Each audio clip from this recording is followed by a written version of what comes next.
Wena mosadi wa mo Afrika yo a tshwere go thipa ka bogaleng mabogo a gagwe a lwe o sa le sesetsana o se maaka sa motho o legiteng dinku ja hlaba mogoshi ka go thia goshi ga dimagoshi a hlaba megolokwane le kgono ke ikgantšha ka bonna le bonna bja ka ge o ile wa mpha monyetla go tšweletša le go phatlalatša peo ya popelo ya gago.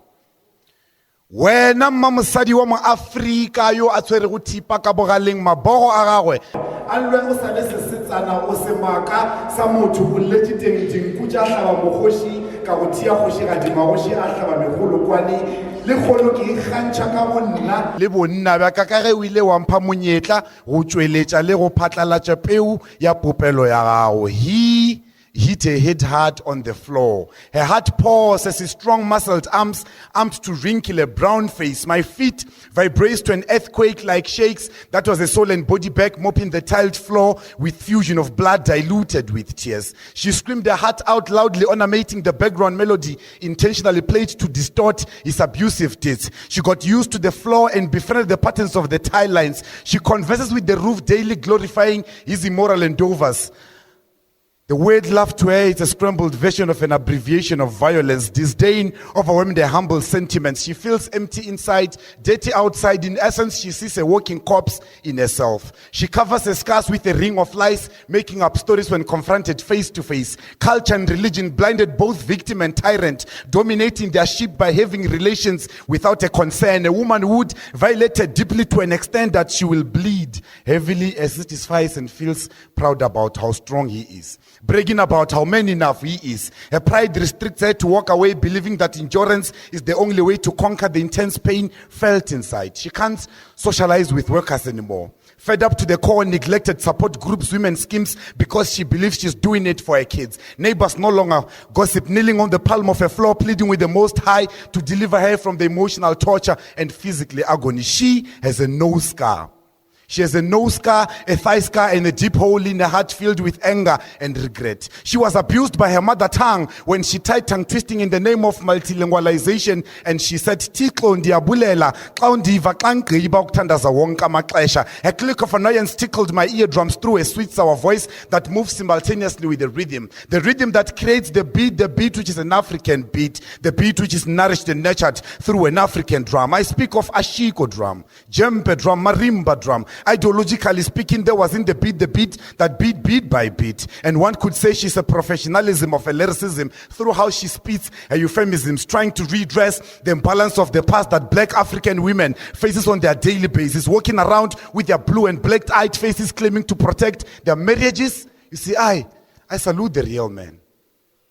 I salute the real men, not by virtue of their six-pack, but when I see them, I still call them Sir, Mr. or Menier. Not those who act like maniacs and douchebags by laying a hand on a very beautiful princess. Instead of making her lips and thighs sweat, you perform your low-standard and underestimated acts and make her eyes sweat. As a matter of fact, man, let me tell you, you are weak and weak. Punch me in the face and let's see if it's going to make you feel more of a man compared to the bruises and the scars you left on the neck. If I was the judge, I would sentence you twice your life. Let them assassinate you, hang you on the wall and let you rot. Short live you like Bob from generation. But Bob Marley's legacy will live from generations to generations because it's a true reflection of a real man. Don't be fooled by the traditional and cultural, generally acclimatized theories and ideologies that men are dominant. If it's so, why then current statistics prevail that more and more women are becoming prominent? Isn't that pure and clear evidence that you should embrace and acknowledge their existence? You moron, go back to your drawing board and conceptualize on the term respect and make an impact and become a real man.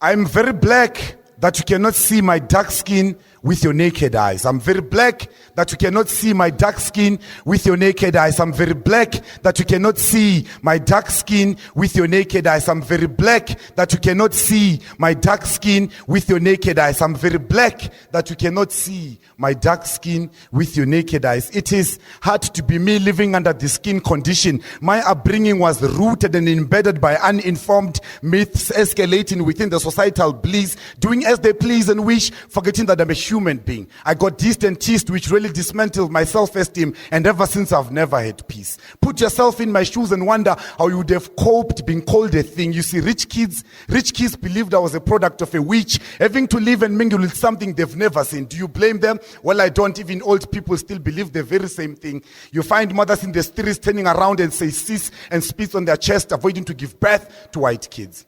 It is painful to see more and more people living with albinism being treated like trash, as if you don't belong to the mother earth. But I, like a struggle soldier, tie my boots so tight because the journey's not started yet. I will fight them till the end because I don't mind being in a prison cell if that's the price I've got to pay for my self-worth. You see, I value myself. I value myself because I was not far-fetched. My mother gave birth. Do I have to face killings and death? Well, I blame the educational system for failing to teach the kids about albinism. They left the matter unattended and neglected, watering the seeds of racism and the roots of prejudice. Mentally, I'm schizophrenic, heart-torn and so lost as I wrote this. My lips and eyes are dry, craving for peace within communities, because they say, united we stand, divided we fall. But how do I unite knowing that somewhere in Tanzania, I've got a price tag? I raise my fist for young and old, heroes and heroines slaughtered for ancestral works. They never cared about their dreams, ambitions, and determination. The government turned a blind eye, providing their families with black body bags. But I carried the burden on my back,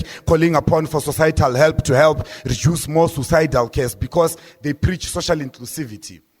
They preach social inclusivity within their communities, proving the fact that I'm not integrated within their society. Define the word albino as an animal in their dictionaries, placing a permanent mindset about my sense of being in the minds of intellectuals, individuals, and dignitaries. What's left is for all the secretaries to know down the word and deliver it to their higher authorities, because life is hard, matters of the heart, praying for cageless lives. And I've been waking up. You see, I'm very black that you cannot see my dark skin with your naked eyes. I'm very black that you cannot see my dark skin with your naked eyes.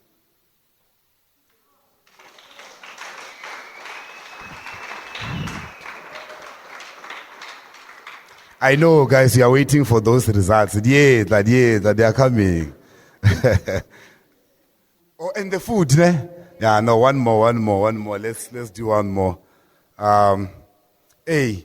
You are my perfect painted picture, beautiful creature. But first, let me thank the above creator for gracing and blessing you with the most awesome body features, mind of a goddess, walk and talk like an African princess. But I resisted and insisted, knowing that somewhere in the world lies a beautiful lioness, tamed to become the most sweetest, honey nested and hidden between the mountains of Njesutu, Kwatuba, Mashai, Mafadi, Chaka, di Homo, Dirana, Ubuela, Shaking. Uniquely made when I finally the home made yellow bones. You see, I silently glanced at your beauty, giving it my all like a soldier on duty. Ironically, my eyes were glued at a booty, but I kept a low profile, avoiding to be called a duchi. Don't get me wrong, yeah, all I'm a Christian, but I think for that one, Gizodinga Umuti. Within a blink of an eye, one kweba, and she said, hi, booty, ubeanga gu put go again esuti, jengo ntate muruti. See, I took a deep breath, accompanied by a deep sigh before I could say, hi. Believe me when I say I wanted to lie about who I was. I mean, it was the first. It's a norm to me. On that day, I got lost. I got lost in a moment. You had few pickup lines to impress. I ended up saying I was a poet and I was going to write her a sonnet. But man, that's work. Man, can I just be your doormat and you become my princess? You see, my question became rhetorical as she stared at me with her bedroom eyes, complimented by her yellow shimmering thighs. And I had no choice but to swallow my pride if I really wanted to make her my wife, because that girl is nothing normal, nothing typical, a sense of humor so supernatural, a dress code so royal. Ngikhuluma lana madoda ngesiphalaphala sentombi, indoni yamanzi dudlu ntombi yongena basket uyangena emarket, nongena nkomo uyayidla inyama oyithengile akakayihlabu ehlabile, akakayiwusi uyosila akakayidli ngoba isedlile udla icala usimomondi yanto ntombi yasemakhaya. Only if you can give me a chance to take you out, maybe downtown Seshego side. O se matata sa mopedi ngwana wa leleme la boreledi o gadima bela kana ledi se bone thu la boreledi teng ya gago o tletse lerato la go se fele ga itšedi o nhlakantšha bja sha ntumelle ke gopele sego sa metsi o nshikinya maikutlo masebotsana wa go rata thuto se ba bola sa matsogo a borutho la rena la tlo le thegile ka phološo ke tla go lwela ka tšotlhe thapelo le lerumo ka go nyala semmušo ka go šireletša ka mafoko se mona monane sa dikoti marameng ke a gwa ke a ikepela ke re ntshwareng ye kgarebe ke bontšhutše thabeng ke kopa ke leya ke lebile lapeng ke re matswale a ke leng kamogeleng ke ntšheng sa mafatlheng a ke gane ke lumile ke mmutla lerato la ka go wena le a fiša le a diutla ke fepa sa borala ka tsebisa setšhaba le magotla gore ramasedi o ba eketlile ge a be a go bopa. Gaddafi the Poet.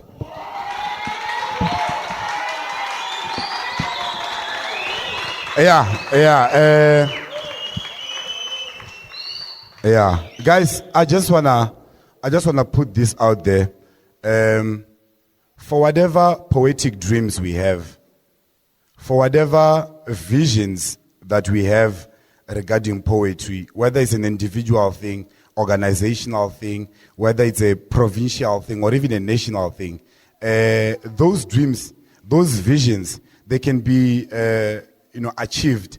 And one of the things that I would also want to share is the issue of collaboration, guys. And it will be bad for us to come and gather here as poets, as artists, and then we talk about growth. We talk about moving forward as poets from Limpopo or even from South Africa, whatever the case may be, without talking about the element of collaboration. Yes, we want to win alone. We want to be praised for the certain things that we do. But you get to a point where let's say you say, I wanted to achieve a specific things. And now is that time for me to collaborate with other artists so that we can be able to have one voice. Because even for those fundings, still we want them individually. The only reason why we're not getting them is because of we're not united. And there is funding. You must trust me. I work as a Golekane Gender-Based Violence and Femicide under the Department of Sports, Arts and Culture. As an ambassador, not necessarily that I'm working for them, I work with them.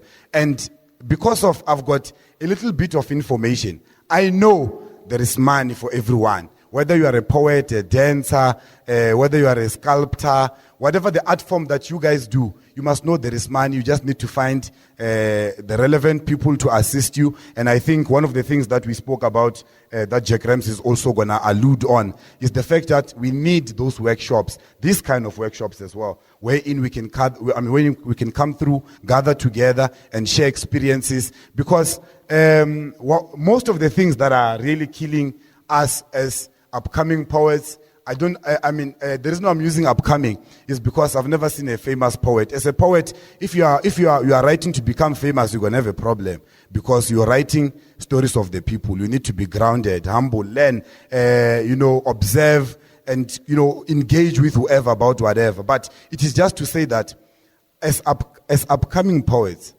we need to be able to fulfill those visions, those dreams, and make sure that we become great. Publish those manuscripts, publish those books. Let's release those musical poetry. Let's be out there. Let's be visible. They need to hear us. They need to see us. Thank you very much.